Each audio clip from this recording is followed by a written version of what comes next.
So we're entering into season 4, but for the Irish audience, just take us back to season 1 and what it was like really stepping into the role of Jesus.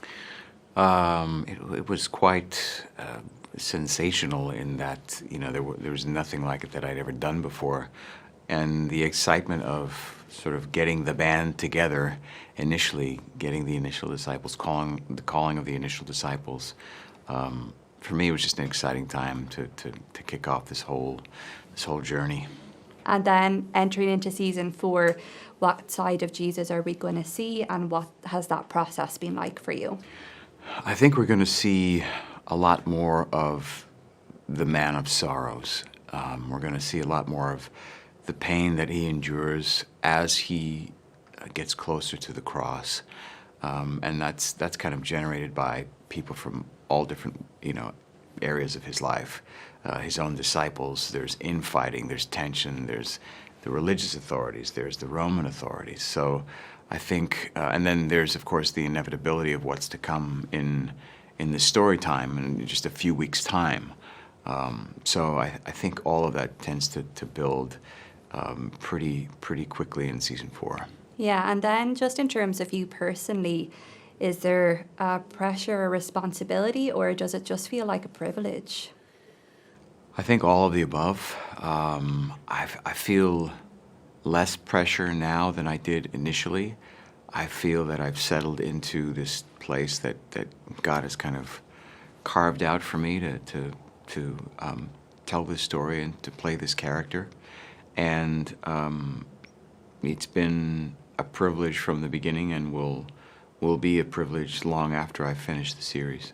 Yeah, and personally for me, getting to see it on the big screen, it's just amazing when the final touches go in, the music, and all that extra process. What's it like for you getting to watch it back? It's kind of fascinating because you have an idea when you're making it what it might look like, and then to see it with all of the elements together, it just kind of blows you away. There's so much artistry that goes into making a TV show and a film, and this TV show that is essentially a film for the run of this particular season. When it arrives in theaters first, it's just so exciting to see it up on the big screen because it's a story that's meant to be seen, communally. It's meant to be seen in an epic scope, in an epic scale, like on a giant cinema screen. So I'm excited for people to see it in theaters. Yeah, and then in terms of, I suppose, what it means to people, it's life-changing content. It's positive, uplifting. What does that mean to you as well in a world where can be a lot of negative media? I think it's an opportunity to choose the alternative than what's out there already.